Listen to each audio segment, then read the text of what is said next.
abantu ba Ssaabasajja n'emikwano gya Buganda um, tubaaniriza nnyo wano ku mukutu guno kwe tugenda okuyigira ebintu eby'obulamu. Nga bwe mumanyi waliwo endwadde nnyingi nnyo oba n'embeera nnyingi ezitawaanya abantu ffenna abaami n'abakyala. Naye olwaleero tulina omukisa gw'amaanyi nnyo okuba nti tugenda kusomesebwa ezimu ku ndwadde zino, engeri gye tuyinza okuzeewala, okwekebeza, obujjanjabi na biki bye tulina okukola singa tuba tuzifunye. Tetusobola of course kusoma misomo gyonna egikwata ku bulamu, naye olwaleero omusomesa waffe yalonzeeyo emisomo 3 gy'agenda okutusomesa, nga gye gino wammanga. Ogusooka baguyita ebirwadde eby'enseke z'obusajja mu lufuutifuuti kye muyita prostate issues, ebizibu ku bulimaawa bw'ekisajja era mu lufuutifuuti kye muyita testicular problems, ne amaanyi g'ekisajja abalameezi kye bayita erectile dysfunction. Omusomesa waffe owaleero si mulala ye Hajji Badru Male Ssebatindira, omukugu mu mbeera z'obulamu bw'abantu, mpozi ky'osobola okuyita public health specialist, era akola ng'omukwanaganya ku ndwadde z'obukaba bye bayita sexual health coordinator mu kibiina ekiyitibwa Positive East. Mwami wa Kabaka ku lukiiko lw'ebbendobendo lya South ne West England, era ye mubaka w'omutaka Namwama wano mu UK ne mu Ireland. Mpozi nze neerabidde obbe yanjulira, nze amanya nze William Kalanzi, n'erya George oluusi balimpita, nga ndi mukungu w'eggwandiisizo ku lukiiko lw'omubaka. Ssebo Hajji Badru, tukwaniriza akawungeezi ka leero. Ssebo omukungu Kalanzi, weebale nnyo kunyanjula eri abatuwuliriza. Ssebo w'ekitiibwa Geoffrey Salom Kibuuka, nsanyusa okulaba era weebale nnyo okuba omusaale mu kutegeka omusomo guno. Ababaka, abakungu, abalangira n'abambejja abali ku mukutu guno, abawuliriza, abaami ba Ssaabasajja bonna n'abazaana ba Ssaabasajja, mbalamusizza era mbaaniriza mu musomo guno. Ng'omwanjuzi bw'agambye, olwaleero tugenda kusoma oba okuwulira, naye nga nandiyagadde olwaleero lubeere nga tukubaganya ne ku birowoozo ku bulwadde buno obw'ekisajja, mu Luzungu obulwadde obwo bugattibwagattibwa ne buyitibwa lower urinary tract symptom, kwegamba obukosefu bw'omusajja, naye ng'ebikulu ebirimu tujja kwogera ku prostate cancer, prostatitis. Prostatitis buba bulwadde obukwata prostate. Twogere ku erectile dysfunction, twogere ne ku testicular problems. Nga tutandika tujja kusobola okuyitaayitamu kubanga ebigambo bino ebisinga biri mu Luzungu, naye nga twandiyagadde tubyogere abantu babitegeere bulungi. Omuntu bw'aba tategedde atubuuze nti kino kye ki, tusobole okukinnyonnyola obulungi mu lulimi olutegeerekeka. Tujja kwogera ku area eyo gye twogerako eya lower urinary tract. Twogere ku bintu nga bwe tunaatuuka ku prostate, twogere ku prostate enlargement, kwe kugejja kwa prostate. Twogere ne ku bulwadde buli bwenjogeddeko obwa prostatitis, obulwadde obukwata prostate. Then twogere ne ku prostate cancer n'ebirala nga bwe binaagenda. Slide.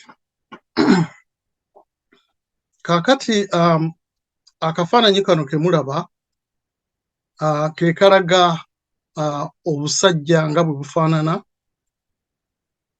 Tulaba nti urinary tract ebeerako ne bladder waggulu, kye kinene ekiri waggulu ekiringanga ekikopo.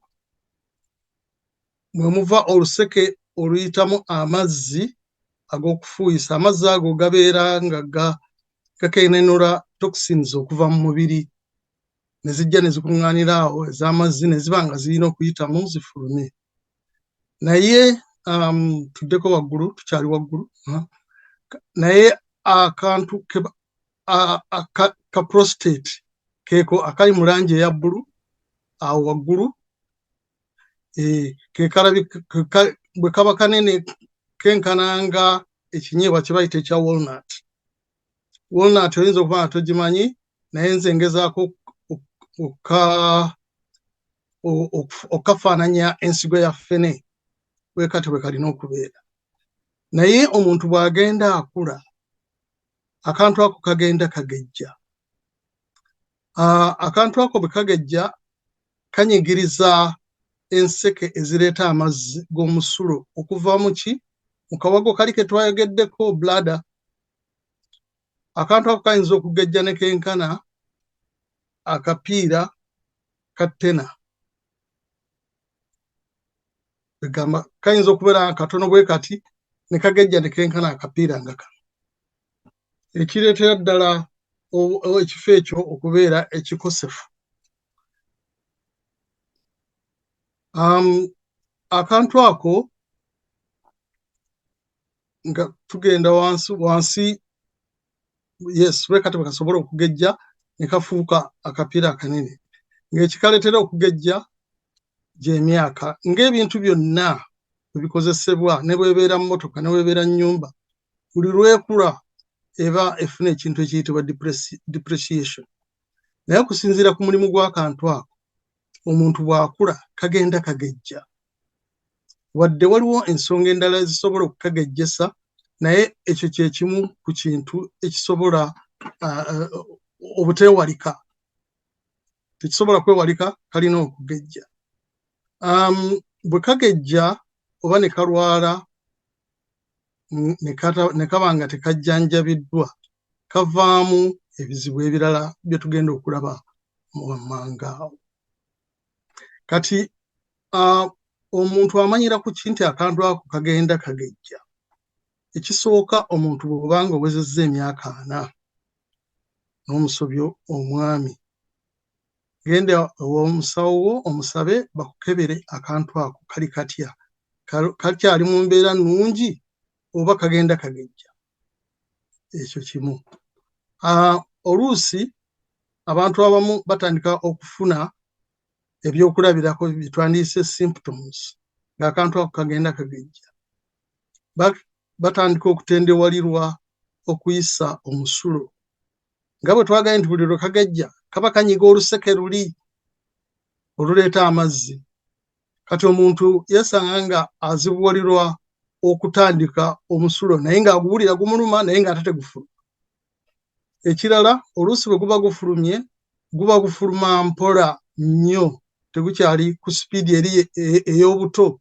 Omuntu we yayimiriranga wano n'afuuka mita 3 n'aleeza amazzi ne gagenda, amazzi gaba gagwawo wennyini ku bigere ate nga gagenda mpola.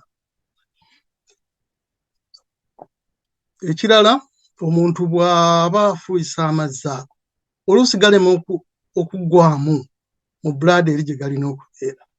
Naaba nga buli luvannyuma lwa ddakiika ntono oba alina okuddayo akole ki? Afuke. Ate abamu agenda n'awa nti alowoozezza nti amaze okufuka, agenda okuzzaayo omutaka mu mpale, omutaka ate ye n'atandika butandisi. Kwegamba abantu ne bafuna kye twandiyise okwefukira mu ngoye. Ekintu ekyo ekiswaza ennyo. Bw'oba ng'oli wantu n'ogenda mu kayigo n'ovaayo ng'empale etubye, ekintu ekyo kiba kiswaza nnyo.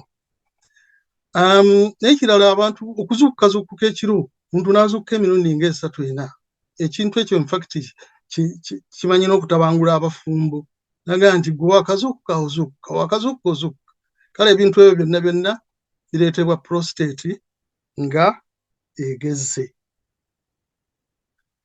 Prostate omwanjuzi agiyise enseke mu nseke, naye ekigambo ekimu kye nagwako prostate mu Luganda bagiyita enkenga. Omuntu bw'aba akimanyi kirungi nnyo, naye abantu batono nnyo abakimanyi tebagiyita enkenga. Tukkirire wansi slide. Ekirala kye njagadde okwogera ku kikwata ku prostate bwe bulwadde bwa prostatitis. Prostatitis oyo naye aleetera prostate okugejja, naye ng'aleetebwa bacteria, kwegamba prostate yennyini efuna obulwadde. Obulwadde obwo era nga bwe tunaalaba ebintu byonna bigenda bikwatagana. Omuntu bw'aba nga afuuyisa omusulo, ng'omusulo teguggwaamu buli kiseera, kwegamba guvaamu ne guzaala bacteria. Bacteria ezo zisobola okutambula ne zigenda mu prostate. Ekyo kimu. Ekyokubiri, waliwo n'endwadde ez'obukaba nga gonorrhea, chlamydia. Omuntu bw'amulwala ebiseera ate n'aba ng'amujjanjaba nga tamujjanjaba kuggwayo kuba bakuwa doozi ya antibiotics okumala wiiki emu. Abamu kasita amerako weeks 3, ennaku 3, ennaku 4, ng'alowooza nti awonye ng'abivaako ng'abireka. Naye obulwadde busigala bukyalimu. Kale obuntu obwo bacteria oyo atera okugenda mu prostate n'akoozinga prostatitis.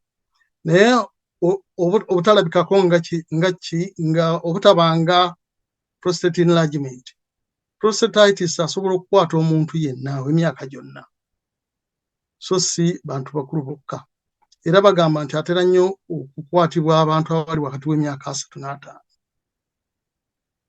Naye bw'otunuulira symptoms eza prostatitis ate zifaanaganira ddala ng'eza prostate enlargement, kubanga naye ereba egezze mu ngeri yaayo. Emu ku symptoms kwe kubanga olina obuvume oba pain mu pelvis. Pelvis manyi bwe bagiyita mu Luganda, naye ndowooza mugitegeera wano wansi w'olubuto wano. Oyinza okuba nga olina obukosefu obukuluma wansi mu bulimaawa oba mu mugongo oba mu kabina. Naye ebyo ebintu byonna byakuteebereza ne kiba nti kasita kikuluma toyinza kumanya oba prostatitis oba kintu kirala. Kale ekisingako kuba kugenda wa musawo ne weekebeza. Oyinza okufuna obuvume oba pain nga ofuuyisa amazzi. Oluusi oyinza okufuna era symptom y'emu okuba nti buli ddakiika nga 2 oba 3 ogenda okufuuyisa amazzi, ate oluusi n'ofuna n'obuzibu mu kufuuyisa amazzi ago.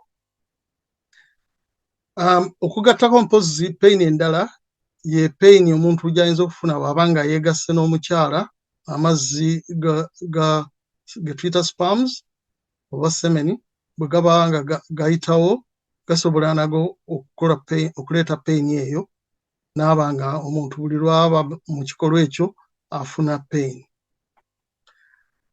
Abantu abamu balina emirimu egy'okutuula nga batuula nnyo, oba badriver oba bavuga bbaasi oba Uber oba bavuga obugaali badeliveringa, ne eri eyo wakati wa obulimaawa wansi awo ne wali awayisa obubi emabega, akapaati ako oluusi katera okubeeramu okuleeta pain obanga olina prostatitis. Kwegamba ebyo bye bimu ku bintu, naye tekitegeeza nti buli muntu abifuna symptoms ezo, ate tekitegeeza nti bw'ofuna symptoms ezo oba olwadde prostatitis kyokka. Kyova olaba nti kasita ofuna ekintu ng'ekyo kirungi okugenda ew'omusawo ne bakukebera ne batandika okweliminatinga kiki ekikuluma, kiki ekitakuluma, ekijjanjabwa. Slide eddako. Tugendeko wansi katono. Kaakati prostate cancer yeringa entabiro y'obulwadde bwa prostate. Prostate cancer atigomya abantu bangi nnyo wano newaffe waliwo ndasomako nga bagamba nti Uganda y'emu ku nsi za Africa ezisingamu prostate cancer. Ekireeta prostate cancer kizibu okumanya, naye nga bwe nayogeddeko waggulu wali, bw'obeera n'endwadde n'ozigayaalirira oluvannyuma ennyo ziyinza okuvaamu prostate cancer. Bw'obeera ne prostate nga ezimbye n'otogirabirira oba n'otomira ddagala, kubanga eriko eddagala lyayo basobola okukuwa eddagala, naye eyinza okuvaamu prostate cancer. Naye ate eriyo n'abafuna prostate cancer nga tebafunye symptom yonna, abo nabo gye bali. Prostate cancer bagamba nti yeeyunira nnyo abaddugavu,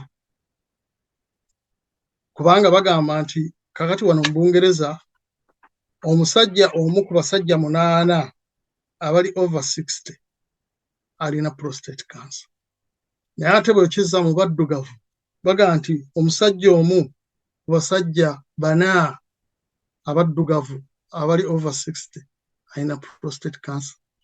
Ensonga neebanga naguno gwaka tewabanga wavaayo n'agamba nti lwaki abaddugavu balina nnyo prostate cancer, naye okusinziira ku ensi nga bw'etambula, bye tulya, bye tukola na biki byonna birina okutunulwamu tulabe nti kiki ddala ekituleetera ffe ng'abaddugavu okudevelopinga prostate cancer okusinga abazungu oba abasajja abava mu Asia.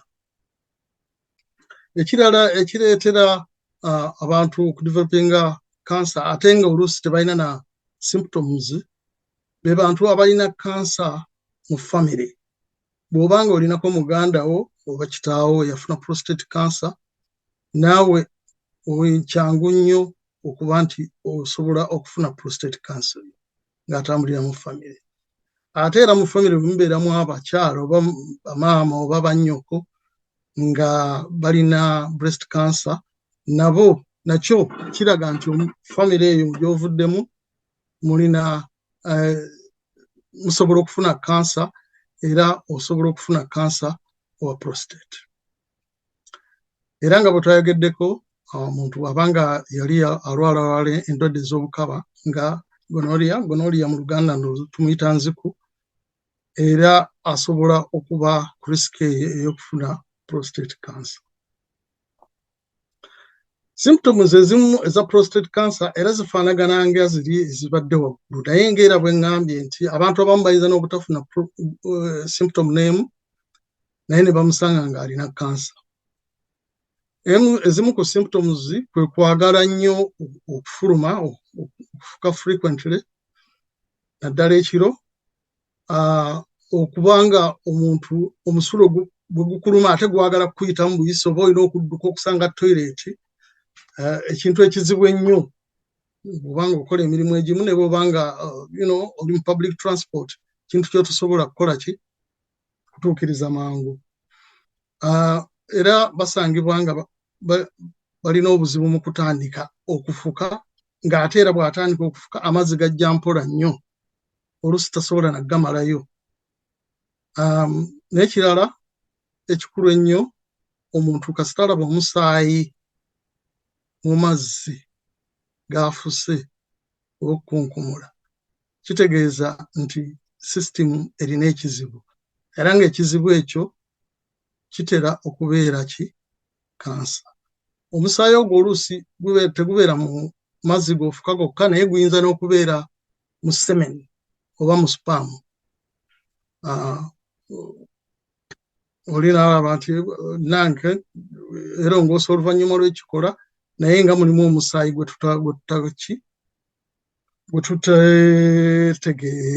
tutategeera bulungi gye guvudde. Kale ebizibu ebyo bwe bityo bwe bijja. Twogedde ku prostatitis, ne twogera ku enlarged prostate, ne twogera ne ku prostate cancer. Ekikulu kiri nti enlarged prostate tabeera prostate cancer. Eyo prostate eba egeze bugezi, era basobola okukuwa eddagala, waliwo eddagala lye bagaba omira akakerenda kamu ne kayimiriza prostate eyo okugejja n'oba nga osobola okuddayo n'ofuka obulungi amazzi go nga tewali kikuteganya. Prostatitis osobola okufuna eddagala antibiotics naye najjanjabwa n'awona.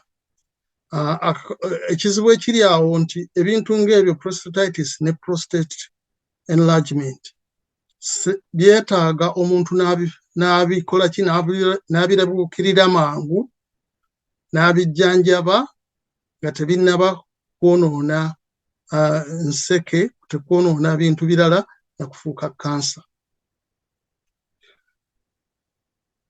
Ekyo kyekikwata ku prostate ku lunaku lwa leero. Waliwo kye bayita prostate specific antigen. Prostate specific antigen mazzi amakwafu ageegatta ne semen okutambuza sperms ezivudde mu busajja okutuuka mu mukyala. Amazzi ago gabeera ga kigero, naye amazzi ago buli lwe geeyongera okuba amangi kitegeeza waliwo ekikyamu mu prostate. Kyova olaba nti bakozesa nnyo PSA, prostate specific antigen, okusalawo oba okuditamininga omuntu oyo alina ekizibu mu prostate or not, kubanga kyo kijja automatically ne zirinnya oba ne zigwa. Kaakati waliwo range omuntu gy'alina okubeera nayo.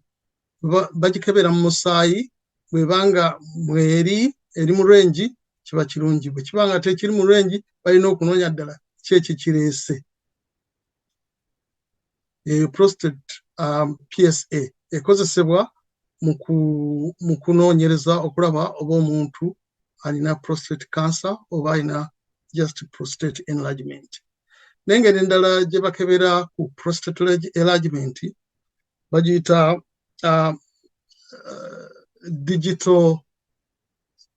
digital feeling. Bateeka engalo emabega mu kabina ne balaba oba prostate egejja oba tegejja. Bweba egejja then ne bamanya nti prostate egejja, ne bakola tests endala, temuli cancer, temuli prostatitis, egezze bugezi, tumuwe eddagala omuntu akendeere asobole okufuuyisa amazzi nga talina kizibu kyonna. Yeeyo prostate olwaleero. Waliwo abuuza ekibuuzo kyonna? Sofa tewali. Kaakati prostate PSA eri gye twogeddeko esobola okuleeta nga bwe tugambye omuntu okumanya nti waliwo kansa. Ekintu ekyo kirungi nnyo. Esobola okuyamba omuntu atalina symptoms n'abanga kansa bamulabanga obudde bukyali ne bamujjanjaba radiotherapy oba chemotherapy n'abanga kansa eyo aggwawo. Ate era olina ekibuuzo mu chatroom Ssebo? Okay, kamaliriza wano tukiddemu. Tests za PSA zeetaaga okukontinuinga oluvannyuma lw'okulaba nti waliwo ekikyamu. Okay? Naye ekibi ekiri ku prostate PSA tests nti oluusi eyinza okulemwa okudiagonizinga kansa mu ngeri eyo, naye ng'eyamba abasawo okutandika okueliminatinga cases ezimu. N'ekirala nti erina poor sensitivity ku bintu ebimu. Ne kiba nti just sensitivity naye ng'ate si bulwadde bwe buli mu prostate. Ate bweba nti it is one of, ne bagamba nti nagikola nze PSA togikola mulundi gumu. Ogikola omulundi gumu tebeera reliable kimala. Eba yeetaaga okuddamu buli kiseera. Naddala ku myaka giri gye twayogeddeko obanga osusiza emyaka 6. Naye ate nze nga bwe ndaba ffe abaddugavu kasitoweza emyaka 5 ekintu ekyo kitwale nga kikulu nnyo obenga okeberebwa buli kiseera. Ekibuuzo.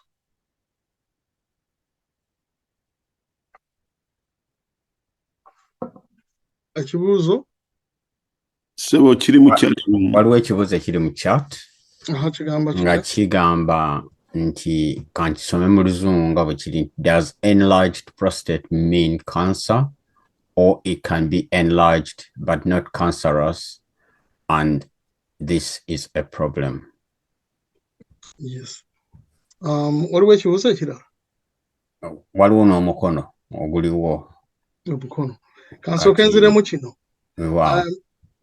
Nga bwe ngambye nti enlarged prostate, in short bagiyita BPE oba BPH, benign prostate hyperplasia. Benign kitegeeza temuli cancer. So prostate bw'eba egezze tekitegeeza nti omuntu alina cancer. Naye ate omuntu alina cancer asobola okubeera ne prostate nga egezze. Ekyo kiddamu ekibuuzo? Wow. Ekibuuzo ekirala, nsoma bisomo ebiri mu chat, nga ekibuuzo ekirala kiri mu chat nga tetunagenda omukono kugamba nti given that the PSA test is not accurate, why are GPs reluctant to do a camera test? Nkisomye nga kiri. Yes. Mutuufu, ba GP singa omuntu abeetegereza enkola yaabwe, ba businessmen. Businessmen tebaagala nnyo okuspendinga ssente. Kakati bo bakozesa PSA test just okweliminating ebintu. Naye singa symptoms zibanga zeeyongedde nga bakola PSA test ne zibawa results ezitali satisfactory, basobola okulifaringa omuntu n'ogenda okola ki? MRI scan. Naye nga tasobola kuweereza ku MRI scan butereevu. Kubanga kikostinga ssente nnyingi. Okay, that's fine. Ekiddamu ekibuuzo? Hello? Nsebo, nkulabasiza nnyo ssebo. Kale ssebo. So, mbadde mbuuza kireke ebibuuzo engeri gye babibuuza mu Luzungu. Nga tebategeera bulungi Luganda. Bayinza okuba bagala response mu Luzungu ndowooza. Mu Luzungu? Okay. Ekibuuzo ekyokubiri, olaga nti given that PSA test may not be reliable, why don't doctors or GPs straight away refer for MRI scan? The reason is actually they use a PSA to eliminate some conditions. And if the PSA results are still the same, good, but the symptoms persist, they can refer for MRI scan. The reason why they don't refer straight for MRI scan is that it is too expensive. And GPs are businessmen, they don't want to spend a lot of money. And that is very much known. They don't want to spend money, they don't want to spend time. So that is the reason. If you are not satisfied with your GP, you can always complain. But at the same time, if you feel you need more, you can always personally ask for MRI scan. Sometimes GPs accept and do that. Wow. Sebo mwami Lutaaya tusonyiwe, omuntu wemu abadde abuuza nti, can you force your GP to make a referral if not satisfied with the negative results? Yeah, you can, and you can always complain. There's a possibility of complaining if your GP is not providing you with a satisfactory service. Wow. Kati tulinayo omukono ogwa omwami ndabako Ddi Lutaaya. Asobola okubuuza Sebo. Webale nnyo Sebo bali ddala. Nkulu Badru webale omusomo guno. tweyanzega. Ekibuuzo ekyange kiri ku point ekwatagana PSA test. Yes. PSA test yemu ne PST test.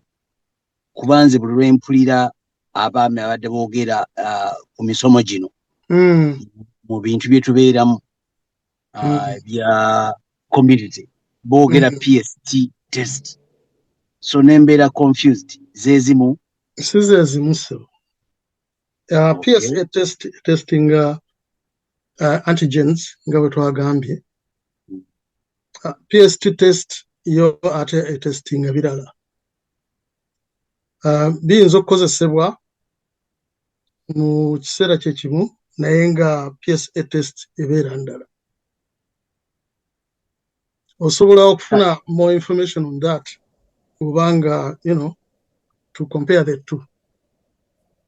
Naye nga eruwa kati gwe kwa advice gy'oleeta oba gy'oyinza okuwa omuntu PSA ebeera ennungi okukebera ku prostate cancer? Yeah, PSA. Neyanza egesebo. Bakulu mmanyi nti nno wayinza okuba kyali abalala balina ebibuuzo naye obudde buyinza obutatumala okukavalinga topics esatu ze twagambye bwe tugenda ziyigako olwaleero. Mbadde nteesa nti ebibuuzo ebisigaddewo mubiteekemu mu chat room oba tugenda ne bawa email omusobola obisindika. Omukugu wa foono Haji Badru Malajja biddamu. Kati Haji Badru mbadde nkusaba ogende ku ekiddako loza wakiyise ebizibu ku buli maawa bw'ekisajja. Webale Yusuf.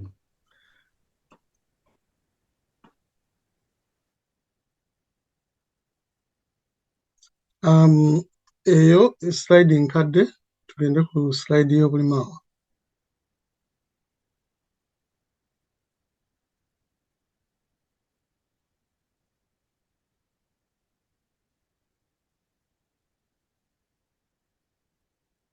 Igenzeko? Nga bwoleta slide osobola okuddamu ekibuuzo kino. Okay. Kisoma nti using hands stroke fingers, how does anyone check and what would I be looking out for? Using hands where? Those mabega. Okay.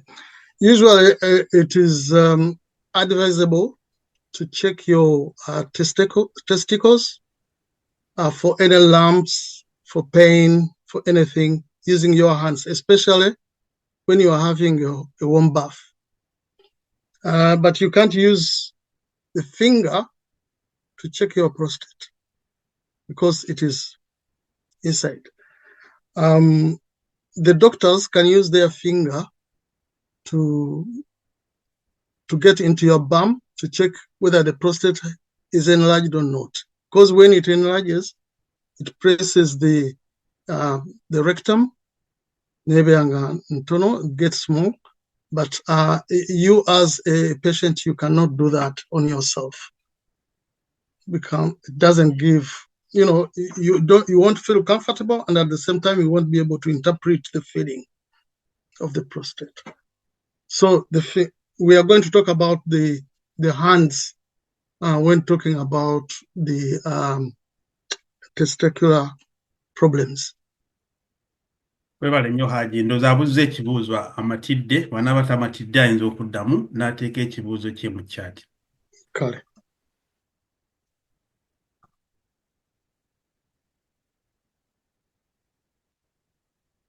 Okay.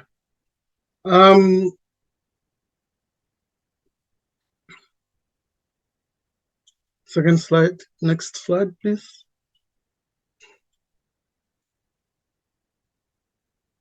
Okay. Erectile dysfunction, it is something that is very common, but usually people don't talk about it. They keep quiet, suffer in silence, until when it is okutuukira ddala nga omuntu alabika kimuyitiriddeko ate n'ekirala nti bwe bubeera bufumbo ng'oluusi bumaze okwonooneka naye ng'ate ebintu ebimu tusobola okubyogerako ne tubitereeza mu ngeri yaabyo. Nga bwe twayogedde waggulu, amaanyi g'ekisajja gasobola okukendeera omuntu bw'abanga alina endwadde ezimu naddala ze twayogeddeko waggulu eza prostate. Kubanga endwadde ezo nazo zikosa system, kwegamba eyo system gye twayogeddeko eya lower urinary tract. System ekwatagana yonna wamu nga n'obwongo obutaddemu, nga ne nerves nnungi, nga ne blood flow nnungi, na buli kimu ne kiba nti system esobola okukola obulungi singa ebintu byonna bibeera nga bulamu. Singa wabeerawo ekitetaaganya ku ebyo byonna, erectile dysfunction kyangu okubeera nga ebeera eri omuntu. Oluusi ebeera short term naye oluusi ebeera persistent long term one.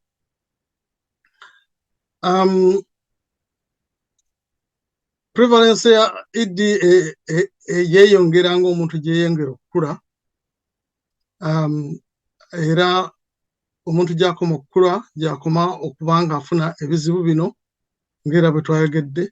Naye era abantu nga bwe ngambye nti endwadde singa wabeerawo endwadde endala zonna, omuntu gy'akoma okubeera n'endwadde ennyingi oba okulwa n'endwadde ennyingi asobola okufuna erectile dysfunction, okukendeeza amaanyi g'ekisajja.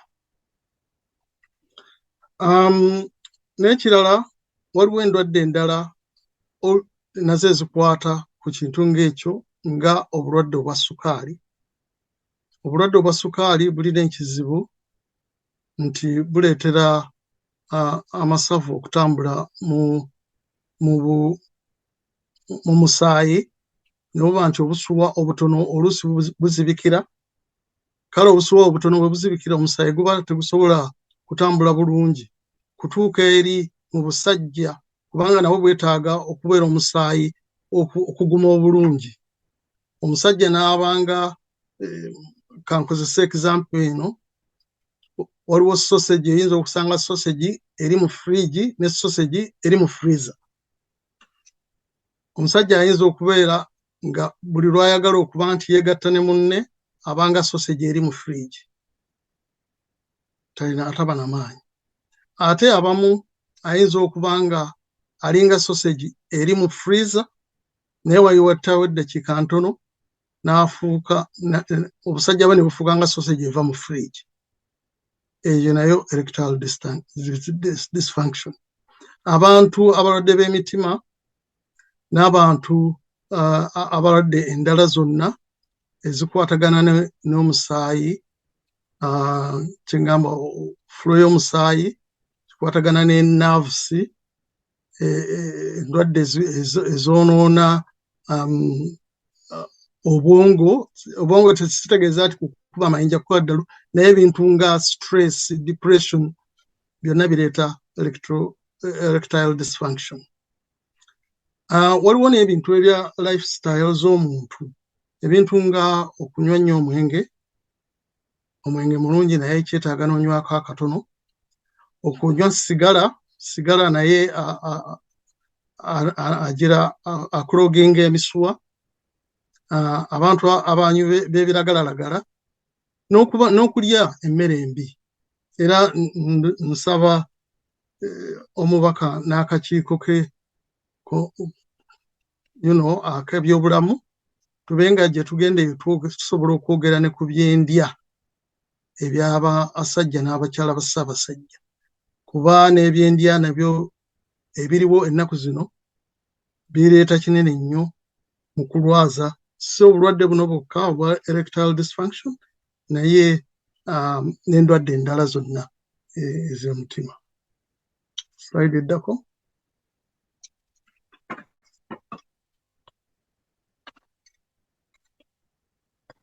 Okay. kyetwandyagadde tumanye ku erectile dysfunction nti embeera eyo esobola okutuukawo nga omuntu already ali mu kikolwa ekya sex, ate esobola okutuukawo ng'omuntu tannatuuka mu kikolwa kya sex. Nga bwe twogedde waggulu wali nti emyaka gye gikoma okweyongera waggulu n'ebirwadde okubeerawo ng'ebirwadde diabetes, high blood pressure bisobola okuaffectinga omuntu oyo. Abaganda bagamba nti oyo tamalaako, naye nga ekintu ekyo kireetebwa ebintu bingi nnyo. Mu ngeri nnyingi nnyo ekintu ekyo kisobola okukola ki? Okugonjola. Nga bwe twayogedde, kyusa ku mmere, kendeeza ku mwenge, va ku sigala, kola ku exercise. Waliwo n'amalagala agaliwo ge batunda naye ng'amalagala ng'era bw'omanyi buli ddagala libeera ne side effects. Amalagala nga Viagra, Cialis gabeera ne side effects, ate nga bwe kiba nti cause ya erectile dysfunction is heart problem oba high blood pressure, bw'oyongerako bw'oteekamu Viagra aba takuyamba ku kirwadde kiri ekireeta erectile dysfunction, aba akuyamba kwegayita is a mechanical solution kusobola kukola ki? Ku maintaininga erection yo. Naye abamu bagamba nti abazikozesa ennyo, abakozesa amalagala ag'ennyo bafuna ebizibu ku mitima. Kale ekyo nakyo kyetaaga okwegendereza. Waliwo ze bayita food supplements eziyamba okusitula ku testosterone y'omusajja n'aba nga afuna sensation ezimuyamba okubeerawo. Gye ziri naye nabyo byetaaga kwetegereza. Bintu bingi biri nnyo ku social media, abantu bw'oba obigoberera, naye njagala okubalabula nti aba social media baba baagala kutunda bintu byabwe. Kale temubipapira nnyo, mugezeeko okulaba nti mwogera n'omuntu abitegeera, omusawo asobole okukuyamba, asobole okukola tests ezimu, bamanye nti olina amasavu mu musaayi, bamanye nti olina high blood pressure ebireeta ebyo, bamanye nti olina stresses ezibireeta, oba weetaaga kulaba psychologist mu kifo ky'okugwa ku biragalalagala ebiyinza ate okuleeta obuzibu obulala. E Uganda balinayo ekintu kye bayita omulondo, ne simanyi omulondo tugutwalenga ddagala oba tugutwalenga supplement, oba gukola oba tegukola simanyi, naye ebintu ng'ebyo ebyokulya ebimu supplements zisobola okuyamba oluusi. Slide eddako.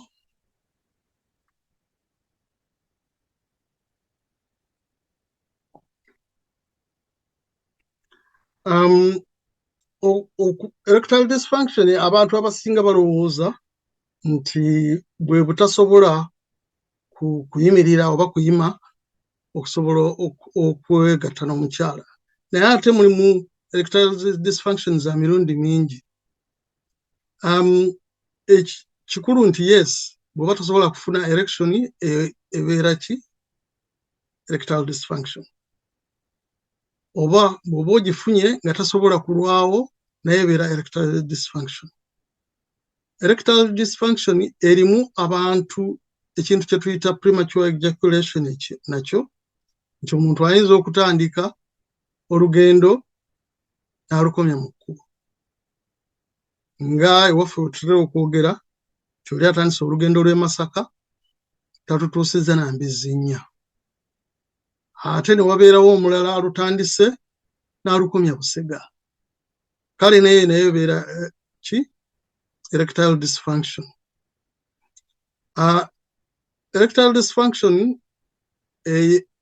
essa obulamu ngiyite tutya quality of life y'omuntu ne self esteem. Erectile dysfunction ereeta n'ebizibu mu maka, era kyovula nti abantu agamu gajjudde nnyo domestic violence lwa kintu ng'ekyo, kubanga ekintu ekyo kibeerawo mu family ne babanga tebakyogerako ate nga kikulu nnyo okukyogerako ne munnoowo ne mumanya solution gyeneeva.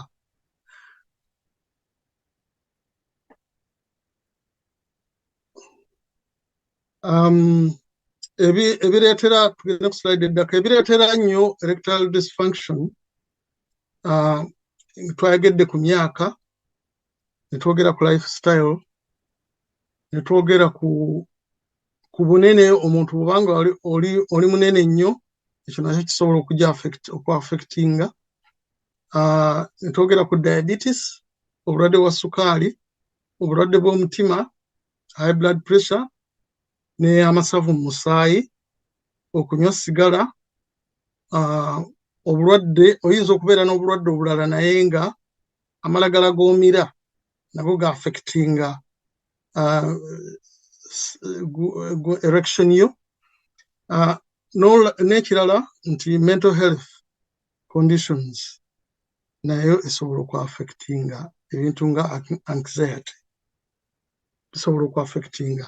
Naye ebintu ebyo byonna nga bw'obiraba okuggyako age gyotosobola kukyusa. Ebirala byonna osobola okukyusa lifestyle, osobola okugenda n'otreatinga diabetes, endya ennungi n'okendeeza sukaali mu mubiri, n'oba nga n'obulwadde obulala nga high blood pressure ne cholesterol nabyo obijjanjaba, sobola kendeeza obava ku sigala. Amalagala agalina side effects bw'ogenda ew'omusawo n'omanya nti eno side effect y'eddagala lino asobola okukukyusiza n'akuwamu eriro equivalent ne liba nga side effect eyo tebaawo. Ne mental health conditions twogera ku kintu nga anxiety ne depression.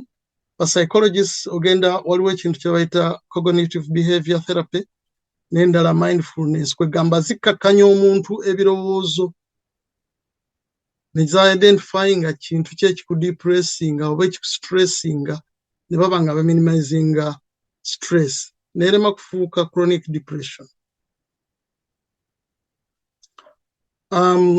Ekirala prostate inflammation ne prostate cancer nayo twagyogeddeko ereeta erectile dysfunction nga bwe twagambye eno yonna system ekwatagana ekintu ekimu kyonoona ekirala. Okubeera n'endwadde ez'obukaba ezimu nga nzijanjabe naye nga sinzijanjabe bulungi, n'okubeera ne low testosterone. Low testosterone ereetebwa either ebintu by'olya oba n'emyaka, kwegaba ebintu byonna biba bikwatagana naye ng'ebisinga osobola okufunako solution. Obanga olina ekizibu nga kino osobola okugenda ew'omusawo n'akuwa treatment. Nga bwe twogedde waliwo Viagra ne Cialis naye ebintu ebyo nabyo birina side effects zaabyo. Oyinza okufuna prostate gland repairs, abamu bafuna actually si repair naye bagikola ki bagirongoosa. Waliwo amalagala amakerenda testosterone replacements. Waliwo ne devices endala abaddugavu tetutera zikozesa naye abazungu bazikozesa. Vacuum erection device kipampu kiri awo osobola okikozesa noba nga osobola. Waliwo n'abalala bakozesa prostate implant. Ebintu ebyo naye bikostinga ssente nnyingi nnyo naye obuwulira nga osobola okubifuna nabyo osobola obikozesa. Okurepairinga vessels kwegamba capillaries ziri ez'omusaayi eziba zonoonese, eyo nayo procedure surgery esobola okukolebwa aba specialist abamu. Mwongere nnyo n'okumira vitamin D. Naddala ffe abaddugavu tulina nnyo vitamin D deficiency. Ngeri emibiri gyaffe gye kitaakula nga gy'abazungu. Ffe akasana bwe katwokyako oluvannyuma tufuna vitamin D naye egenda mangu, ey'abazungu erwawo ng'ekyali mu mubiri. N'abamu bagenda okufuna sex therapy mu ba psychologists ng'era bwe nagyogeddeko waggulu, mindfulness n'ebirala. Waliwo ebibuuzo abuuza?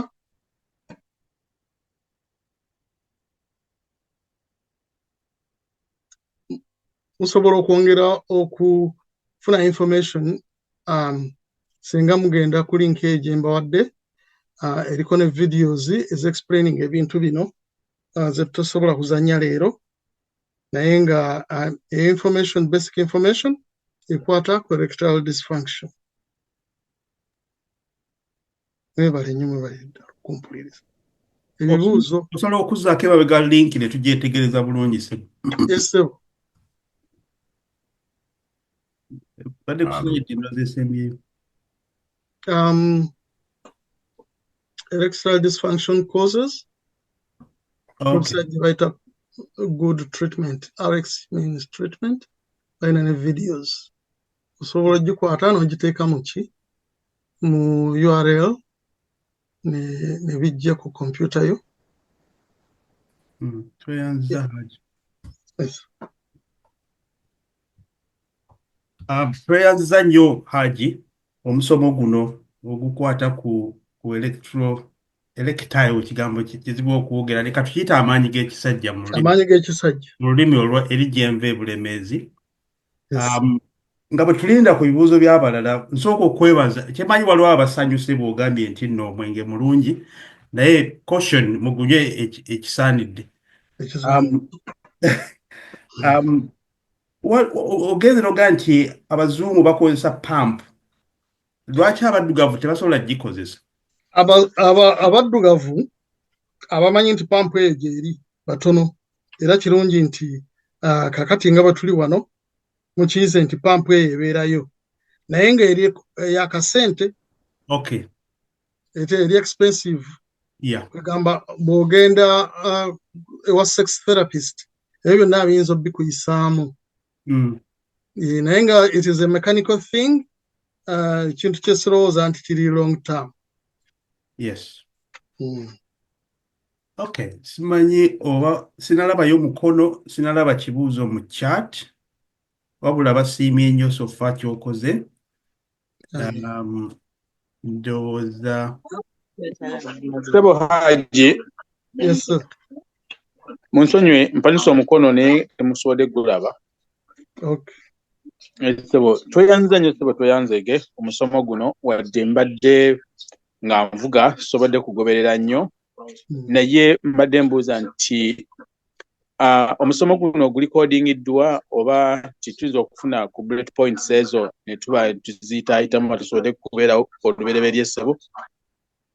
Yes sebo omusomo gulikodingibwa era gujja kubeerawo ndowooza ku omukungu Kalanzi ayinza okutubuulira. omusomo guno bwe gunaba guwedde tujja guwanikayo ku YouTube era tujja kusharinga link oluvannyuma. Tweyanza nnyo ssebo tweyanze obuweereza obwo bannange Ssaabasajja Kabaka wange. Waliwo mpeereza ekibuuzo wano ng'abuuza nti how does one open up conversation on ED without offending? Without offending who? Ndoza bikwasaamu ku nsonyi oba I don't know. Yes, kwegamba nze kyensaba abantu bonna abawuliriza simanyi oba nkyogere mu Luzungu oba mu Luganda naye just be open if you have any problem of erectile dysfunction. Open to your partner, wife or spouse, open to your doctor. Just let them know exactly what is happening. Whether it is a one-off, sometimes it is a one-off, which is either a shock or anxiety or something that has, you were not ready to do. But sometimes it is persistent. It is something which goes on and on and on. And definitely with that case, it means there is an underlying issue that has to be looked at by the doctor. So it is good to be open about erectile dysfunction because there are many solutions to it. If you don't talk to anyone, if you don't disclose to your doctor, then you will have that problem worsening, getting worse and worse. waliwo omukono era oguvudde ow'omukulu D. Lutaaya. Mpozi n'ekirala kyenyinza okugamba nti olw'okuba abantu batya bw'abaawo atya okubuuza ekibuuzo tetugenda kikuteekako, tukusaba okiwandiike mu chat. Waakiri tetujja kwogera source naye ekibuuzo kijja kubuuzibwa bubuuzo, oba oyinza okukiweereza directly wano ekibuuzo ne tukisoma ne tukibuuza, tetugenda ku associate nga kibuuzo n'abuuzizza. Ssebo Mwami Lutaaya. Webala nnyo ssebo kumpakakisa. Mukulu Male, mbadde mbuuza ekintu ekikwata, nsonyiwa okuzzaako emabega ku prostate cancer. Prostate cancer. Kati ekibuuzo kyendeeta kikwatagana na kufuluuta. Omuntu bw'afuluuta kiina we kikwataganira nti waliwo eringa sayini ekwata nti omuntu alina obuzibu n'obulwadde obwo. Omuntu afuluuta. Kubanga lwaki ndeese ekibuuzo kino? Waliwo omwami nga bw'olaba bwe balwaninga campaigns ezikwatagana n'obulwadde obwo. Waliwo omwami yayogera nti mukyala we yamuwuliranga nga afuluuta nnyo, nga yali aliya tafuluuta. N'abeera nga yeewuunya. Kati lumu okufuluuta ne kweyongera nnyo, n'amutwala n'agaana naye tugende bamukebere. Bagenda omukebera ng'ayina obulwadde obwo obwa cancer, obwa prostate cancer. N'akireeta n'agaa nti kirabika naye ebanga sayini. Kwe kwagala okiwulirako naawe gy'oli. Waliwo bikwataganira oba nedda? Nze okusinziira ku kyemanyi tewali we bikwataganira. Okufuluuta kukwatagana na bire department endala gy'omanyi eya ENT. Tekikwatagana na bintu bya lower urinary tract. Naye bwe kiba nti nga kye nayogeddeko nti omuntu bw'abeera ne lower urinary tract symptoms atera okusituka n'agenda n'afuka ekiro. Ekyo ekintu kyokka kye mmanyi, naye simanya nti omuntu asobola n'okufuluuta olw'okuba nti alina prostate cancer. Nze ndowooza nti ebyo ebirwadde byali bibiri naye nga tebikwatagana. Webale nnyo ssebo. Mmanyi naye ekirala kandeeta ekibuuzo. Mbadde nyongera okudda Mwami Lutaaya nti omuntu alina ekizibu ekyo alina okwongera okwetegereza kiki ekyali kimuteganya ku bintu ebibiri, okufuluuta ne prostate cancer, naye nga nze kyemanyi nti tebikwatagana. Webale nnyo ssebo. Kandi ndeete n'ekibuuzo ekirala ekikwatagana n'ebyokulya. Kuba tubali twogera wano tetugenze ddiipa mu bintu byakulya omuntu ebisobola okuyamba omubiri gwe oba obusajja. Twogedde ku kintu mulondo. Bayinza otuwaayo mu emmere endala. Abanigeria balina ekintu kye bayita kolanut. Ole kiwuliddeko? Ekiwulirako. Kolanut bo Banigeria bagambira ddala nti ekolera ddala bulungi. Naye engeri gy'ekolamu sigimanyi, naye manya nti emmere, Katonda yatuwa emmere nga emmere eddagala. Emmere oluusi zigezaako okukendeeza ku bintu ebimu ebyonoona omubiri. Egeza osanga kolanut sirina bukakafu kubanga sisomanga ku study ekola ki emwogerako bulungi, eyinza okubanga ekendeeza ku masavu mu mubiri, obusuwa ne busumulukuka. Eyinza okubanga ekendeeza ku bintu byonna bye twogeddeko wano ebireeta erectile dysfunction. omuntu n'asumuluka naye nga Abanigeria bagikozesa nnyo kola nut ng'Abaganda oba Bannayuganda batukozesa omulondo. Nawulira nti eriyo n'emmumbu ezimu ze nawuliranga edda nga nkyali muto simanyi mukalakaasa ani naye nga ebibeeramu ebirungo ebibeera mu mmumbu ezo sibimanyi ziyinza na kubanga yalinga cannabis nga tetutegeera.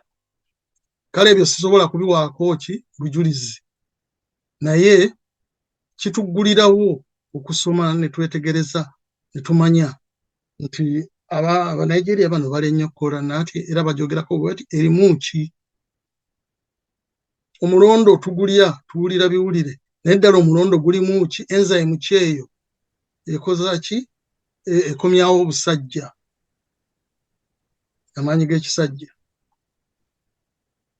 ebyo ssebo mwami Lutaya. Tuyanza Haji kakati waliwo ekibuuzo ekirala loza si kibuuzo oba kiteeso mu chaati oli abuuza nti Buganda UK eyina ekifo anti osomenga bwakiwandise mu Luzungu to address men's health men need a safe space where they can discuss sensitive issues. Do we have a space for basajja ba Kabaka mu UK? Kyesebo tujja kiddamu nga tunzika. Okay. Then ekirala waliwo asabye link eyo luli yabadde ngera eri mu bufunze kati gijjeeyo oli abo abasobola ogikola ogiscreenshotinga kubanga luli mu bufunze yabadde terabika bulungi eyo link eriko https. Simanyi oba kiyamba ogipestinga mu chat simanyi oli n'agikoppamu n'agipestinga kankikole so ekyo kimu mpozi simanyi oba Haji waliwo abadde abuuza nti tusobola okufuna enamba y'omusomesa. Haji oli happy okugabana enamba yo oba nedda? Enamba yange sirina mutawaana osobola okugibawa ogirinaawo oba nyinza okujogera wano 0789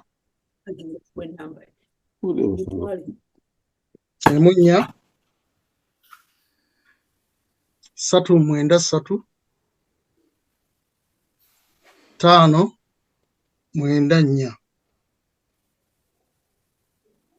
Okay. So mugiwulidde naye nange ngenda gibapostingira wano mwenna mugirabe enamba ya Haji Badru Male ayagala okwogera naye on 1-to-1.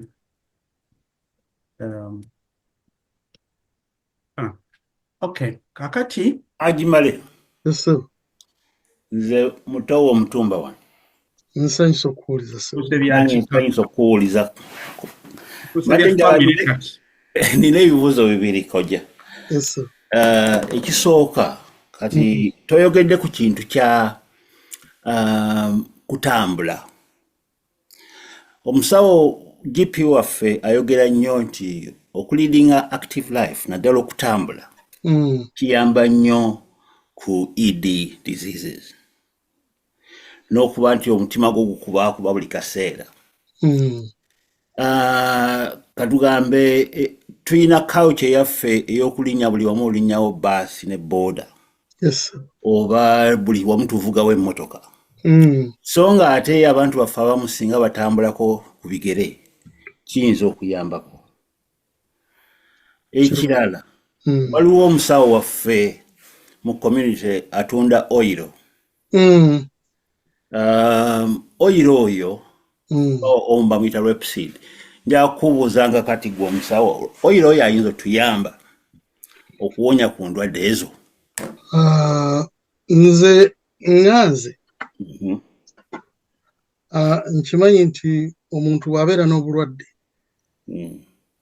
agenda n'akola tests ne bamanya nti bulwadde ki obumuluma kubanga tosobola kuddawo n'ogamba nti bannange kino kinnuma nti kino kye kyakireese nti nja kwemirira ddagala w'ekito. In fact mu lulimi lw'abasawo bakiyita self diagnosis. Eyo erwazizza nnyo abantu kubanga tosobola kufuna ddagala nga tomanyi ki ky'ovumula. Nze kyeŋŋamba nti ku oil oyo rapeseed oba oil ow'ekika ekirala kyonna ng'akozesebwa eri abakola zi research era mweziri mu bitabo, omuntu weebuuze oba ddala ddala ekikuluma rapeseed yakiwonya oba black seed oil oba any type of oil olyoka otandika omukozesa. Nkyogedde bulungi? Okyogedde bulungi ssebo. Ate ekyokutambuza ebigere? Ekyokutambuza ebigere kyo kituufu era twakyogeddeko wano nti active lifestyle kwegamba naye ekyusa ebintu bingi. Okukyusa lifestyle mulimu okukola exercises ne bwe kutaba kutambula naye nga exercises ng'ozikolera mu nju oba tosobola kutambula, ate era mulimu n'emmere gy'olya okumanya nti eno emmere ereeta amasavu mu musaayi, ereeta kino nga nekinviirako obulwadde buno. Twegamba mu bintu bya lifestyle, really active life is very important. Era ekyo kyogedde kintu kituufu nnyo okutambulatambula. Tekukendeeza erectile dysfunction yokka, naye kulongoosa ne ku ntunnunsi z'omuntu n'omutima engeri gye gukolamu ne ebinywa by'omubiri engeri gye bibeera lubricated. Kale ekintu ekyo kibeera kirungi nnyo.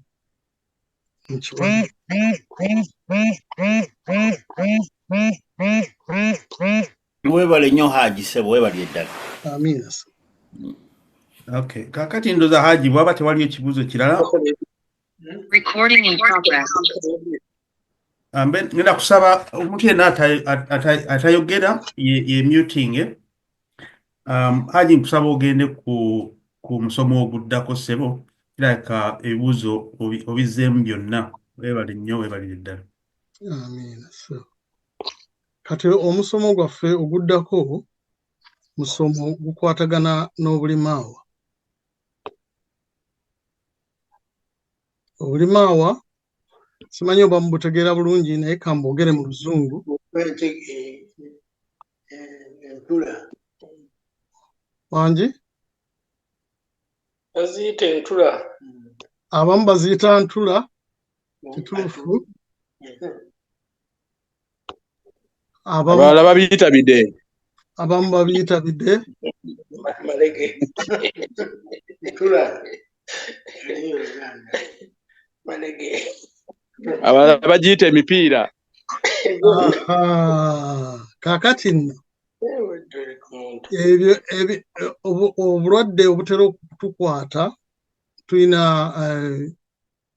testicular cancer, naye ate waliwo n'ekitala kye bayita testicular twist oba torsion. Obulwadde buno era simanyi oba ku nsomo buno tulirako bamaama. Obulwadde buno kirungi okubulaba ku baana nga bato nga bakazaalibwa. Abaana abamu bazaalibwa ng'entula ezimu zisikatiridde mu lubuto, endala ziri mu nseke nga zaagaana okukka, ezimu nkuzannyazannya oluusi zeenyigaanyiga ne zigenda gye zitagenze. Waliwo ka vidiyo akali katambula ku social media ng'omwana abuuza kitaawe agamba nti ebintu byange birazeewa. Ye taata w'omwana n'akola ki? N'aziyita enseko obuseko, naye nga bisobola omwana bw'aba ng'azannya oba avuga obugaali oba akola ki okufuna kye bayita testicular torsion. Testicular torsion mu slide eno eri waggulu eri ku mukono ogwa ddyo. Waggulu wali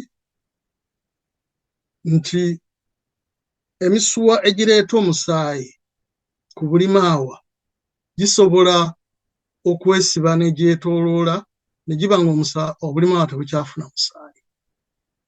Akalimaawa bwe kaba tekakyafuna musaayi kazimba era kaluma naye bwe kiba nti omusawo talabiddwa mangu mu ssaawa 6 obuzibu buyinza okweyongera. Kale ekintu ng'ekyo nga kituuseewo oba encouraginga abaana abato okukola ki? Okulaba nti boogera n'abantu abakulu naddala abazadde ku kituuseewo. Ate nga n'abazadde tuteekwa okuba nti tuli interested okubawuliriza ne tusobola okucontactinga omusawo. Omwana bw'aba nga mukulukulu wa myaka 15 ng'asobola okwetwala mu ddwaliro, asobola okwetwala mu ddwaliro ku emergency, accident emergency, n'ayogera ki ekituuseewo. Amanya atya nti ekintu ekituuseewo? Akutandika okufuna obulumi ku ntula zennyini oba oluusi waggulu mu lubuto. Wano wansi tukayita kabuto kato, wansi wano bwe wati nga tebugenda. Ekintu ekyo it is an emergency. Kintu kikulu nnyo. Nga njogera ku testicular cancer, nga sinatuuka ku testicular cancer, omwana bw'afuna ekizibu ekyo ekya twisting y'obulimaawa asobola n'okutandika okusesema oba okufuna emmeeme okusinduukirira. Ayinza n'okufuna pain mu kifo kino groin, tugiyita tutya mu Luganda? Embalakasu. Abamanyi Oluganda mwe muli? Yes. Kakati ekintu ekyo kintu kikulu nnyo. Bw'abanga mwana muto, abazadde nga banaaza abaana muteekwa okwegendereza ebintu ng'ebyo. Oba omunaaza ng'omukwatako ng'owulira oba alina pain oba talina pain. Ndowooza kyekiri omuntu omu kye yabuuzizza nti kirungi okukwata ku nankani testicles, kirungi nnyo. Ate testicular cancer naye asobola okukwata abaana abato, si bantu bakulu bokka. Asobola okukwata abaana abato, oluusi kajja ng'akazimba ku ntula emu, ne kaba nga oluusi tekalina pain, naye ng'owulira mulimu akantu akatali ku side ndala. Kale ako nako kaba kalina okutunulibwamu abasawo bamanye kiki ekyo. Kiri ku skin oba kiri munda? Kubanga nga bwe mumanyi kansa yenna omuntu bw'atamulabuukirira kumujjanjaba nga bukyali, asobola okutambula mu bitundu by'omubiri ebirala byonna. Kansa ye ennaku zino mungi. Ate teriiyo kugamba nti ono tafuna kansa, buli muntu asobola okufuna kansa. Naye twayogedde ku bya prostate ebisinga bikwata abantu bakulu, naye obulwadde buno testicular problems bukwata naddala abaana okuva ku myaka 15 ezo adolescents okutuuka ku myaka 28 eyo mba youth. Kale kintu kikulu nnyo okwekebeza buli kiseera ne weechekinga n'olaba oba waliwo symptoms oba tewali symptoms. Awo sijja kulwawo nnyo. Waliwo ebibuuzo?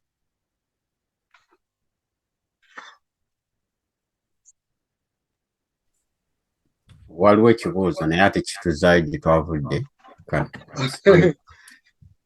Ebibuuzo bye twayiseemu mu kifo ky'okutuzaayo gye twavudde, tubawe link oba email gye basobola okuweerezaako ebibuuzo ebyo tube nga tubiddamu. Yes.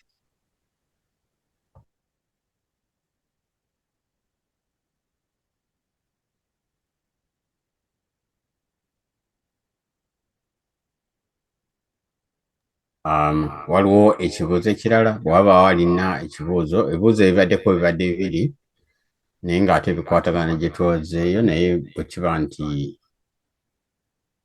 waliwo ebibuuzo ebirala ebikwatagana ne ku musomo guno gwe tuliko.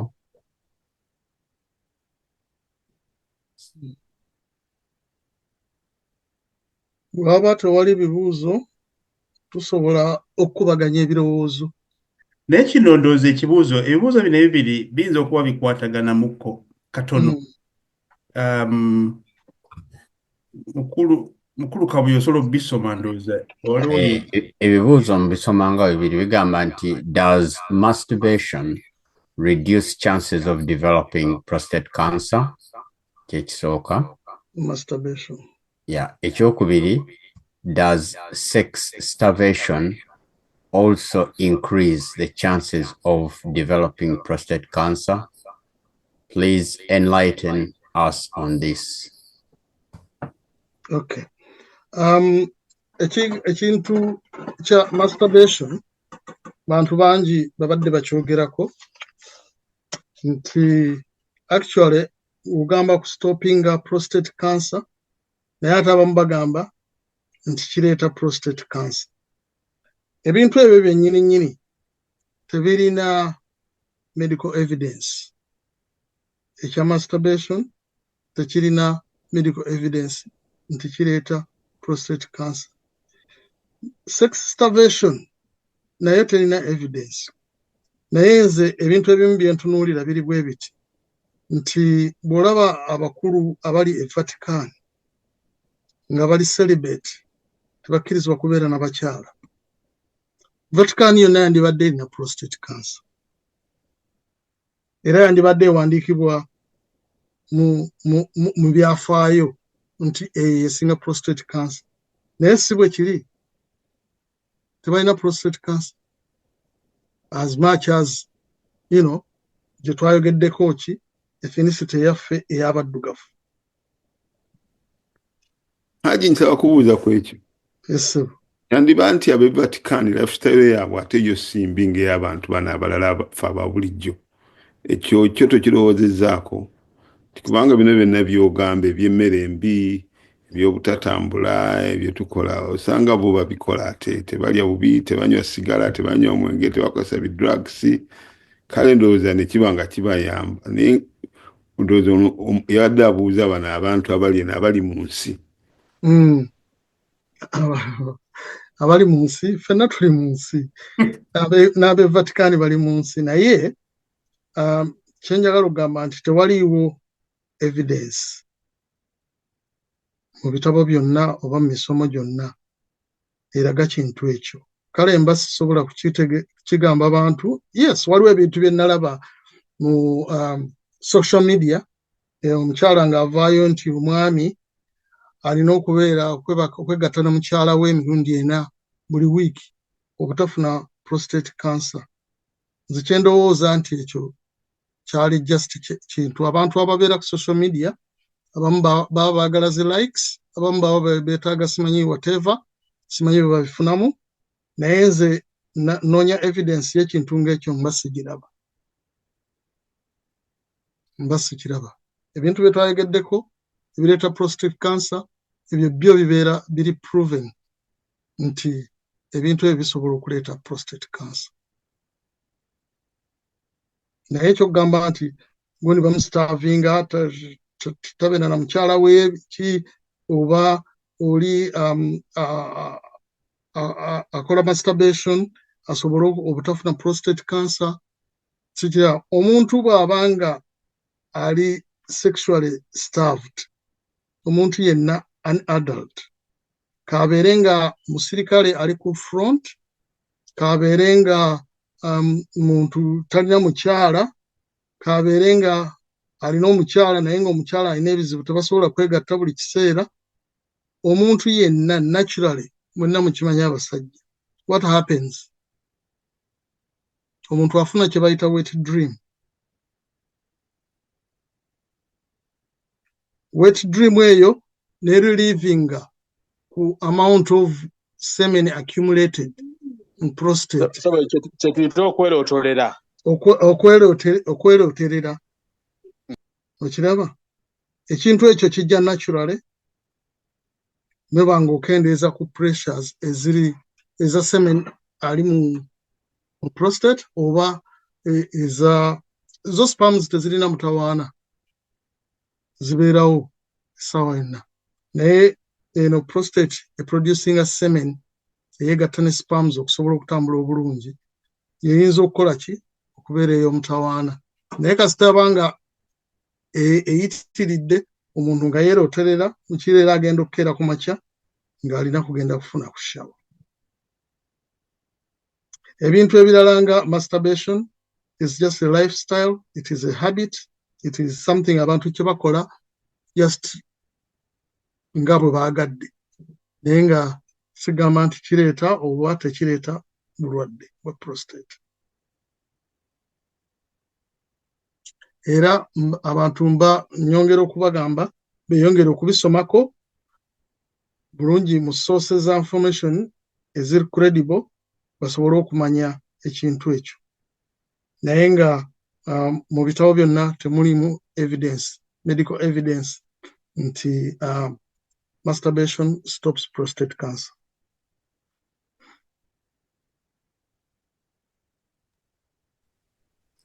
Tweyanza nnyo Haji, tweyanzege ebibuuzo birabika byonna obizzeemu. Simanyi oba omukungu Ali Buwemba asobola otubuuzaako oba weewaawo.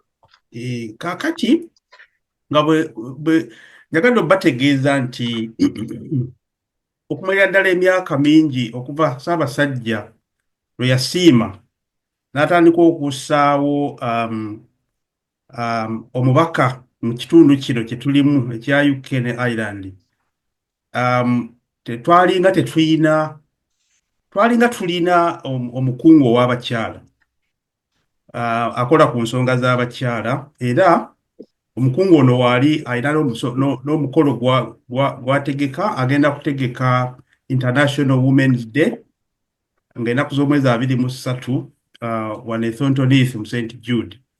Naye mu kiseera ekyo kyonna eky'emyaka egisukka mu 2 abaami babadde tebalina mukungu akola ku nsonga z'abaami, naye emyaka egiyise nga 5 n'okusoba abaami baali basaba ensonga eno Ssaabasajja agitunulemu, era twebaza nti Ssaabasajja yasiima n'agikolako n'atulondera omukungu Ali Buwembo.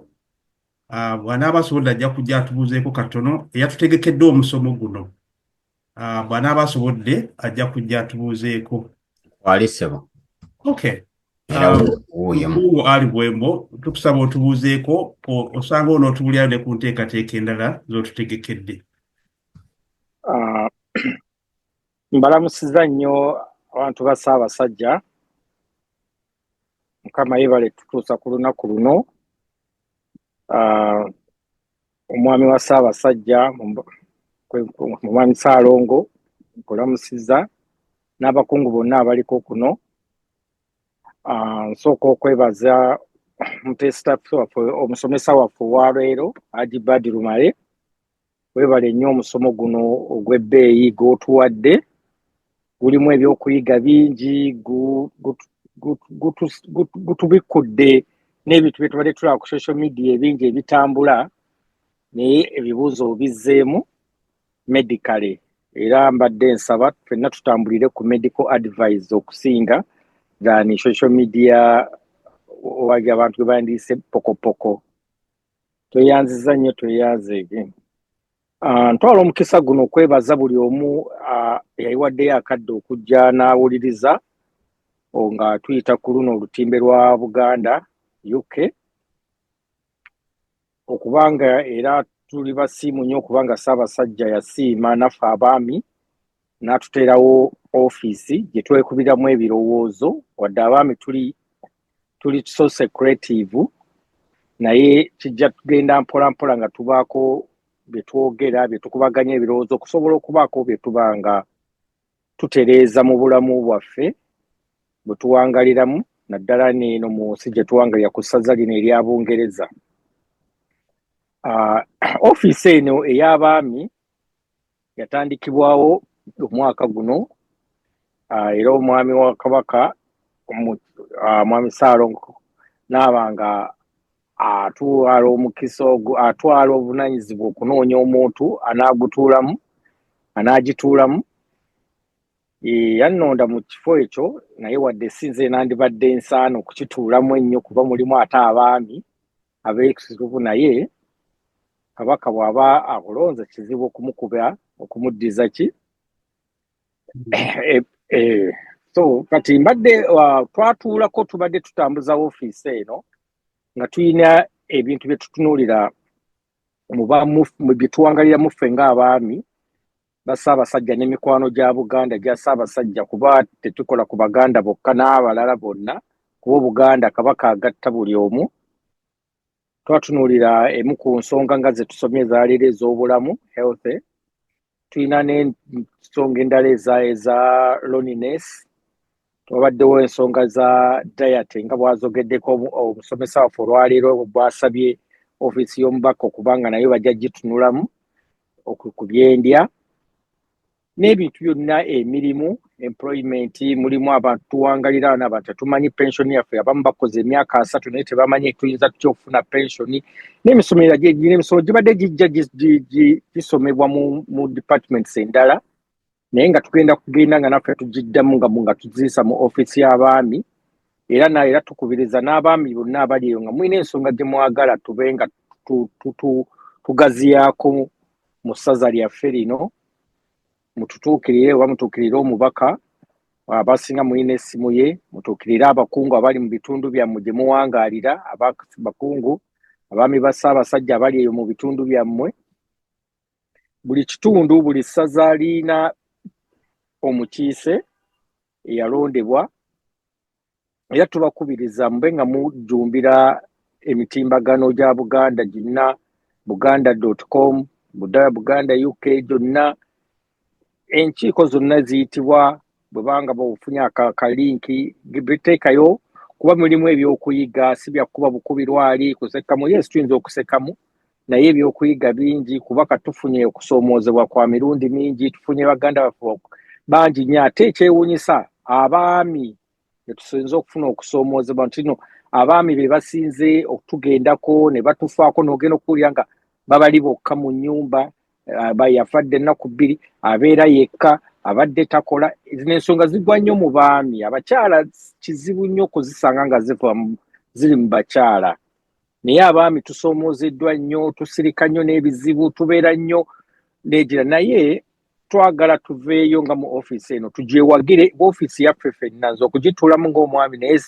mmwe bakama bange so kati ekirowoozo kyonna kye muŋŋamba nsobola okituusa mu ofiisi y'omubaka n'ekimugamba waayo abaami Ssaabasajja badde bateesa kino badde baagala kino badde baagala kino n'akola enteekateeka yonna n'olukiiko okulaba nga batuukiriza kye muba musabye era nkubiriza gino emisomo gijja gigenda mu maaso oba oluvannyuma lwa myezi 3 nga tukomyawo oba myezi 2 nga tunanga ofiisi w'eneeba etegese kalenda nga bw'eneetambula eya Buganda neera tujja kuba tubasindikira links zino alinayo gw'amanyi atali ku mikutu gino oba atali mu bendobendo lye ku mukutu gwa bendobendo lye South, North, Manchester, Midlands yonna abe nga amugattako kuba mulimu ebyo okwegatta kungi mulimu olwa Sseruganda lungi mulimu okwegatta kungi tuve mu ndowooza yedda gye twasangangawo ffe Abannayuganda Abaganda baatama ebiri e Uganda ebiri Mengo kino simanyi kino Mengo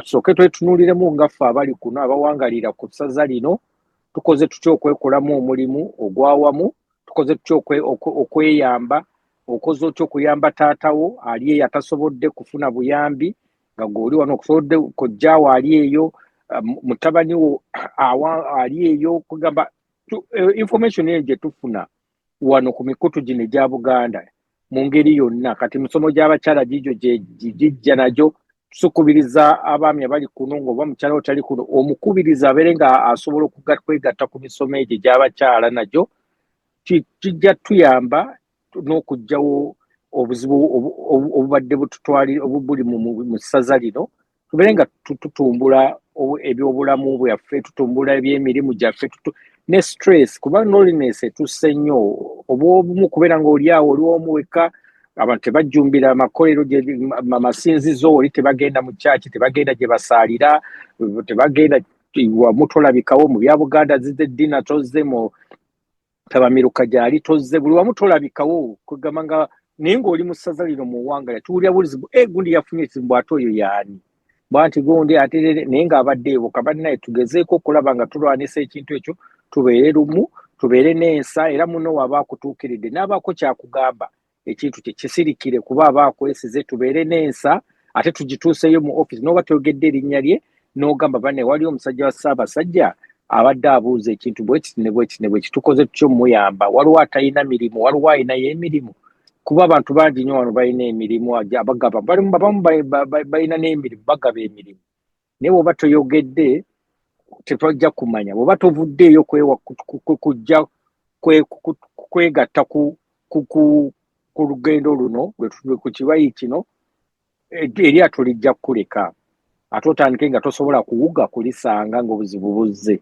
so kati mbadde nsaba era nga nyongera okwebaza mwenna abazze kuno omusomo guno gulikolingiddwa nga mwami Kalanzi bw'agambye ajja gusindika ku linki kuba gyeziri gye bagidde emisomo mingi nnyo gibadde gijja gikolati gye boogerako gye basomesa gyonna gibaayo osobola okuddayo n'ogenda ku linki gy'abasharize n'oba ng'osobola okuddayo n'owuliriza ate n'ezi email zijja kubaawo gy'osobola okusindikako ekibuuzo kyo ne bakiddamu oba ne bafuna engeri gye bakituusa gye kirina okutuuka neeyanziza nnyo neeyanzeege okubeera nga mwanukudde omulanga gwaffe guno ogw'okubeera nga tukwatira wamu nga tweyigiriza era nyongenziramu okwebaza omusomesa waffe owaleero Ajibat Maleb barakallahu fiikum wa jazakallahu khayr tweyanziza omusomo ogwo era olulala wetunaba tukuddidde era nga abantu basabye okuguddamu tujja kusiima bw'onooba oyanukudde era n'ojja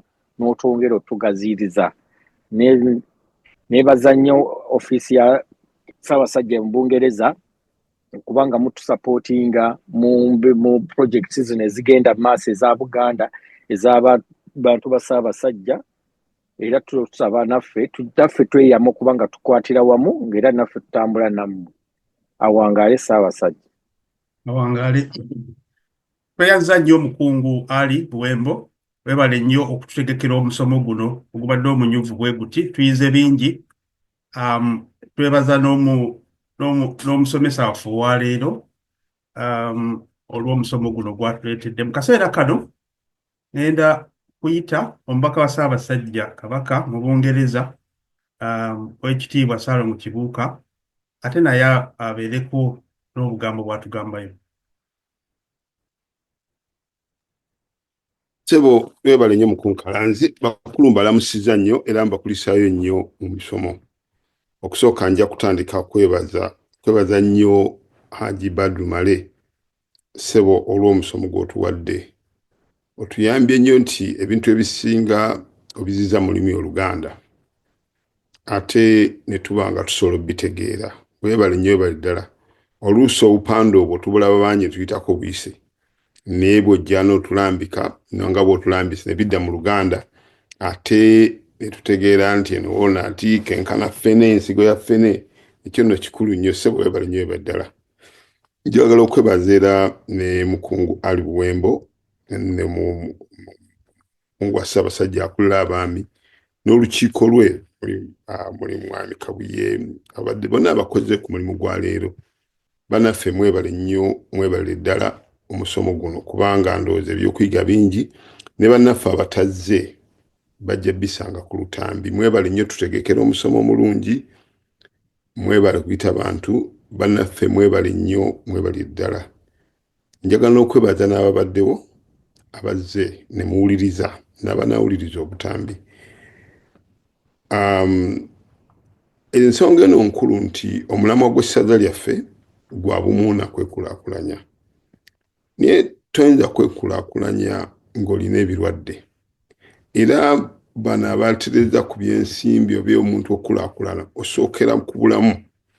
Ne bw'oba ng'okola otya ng'oli mugezi otya amagezi onnamaanyi naye ng'obulamu bwo bunafu toyinza kuba na lugendo.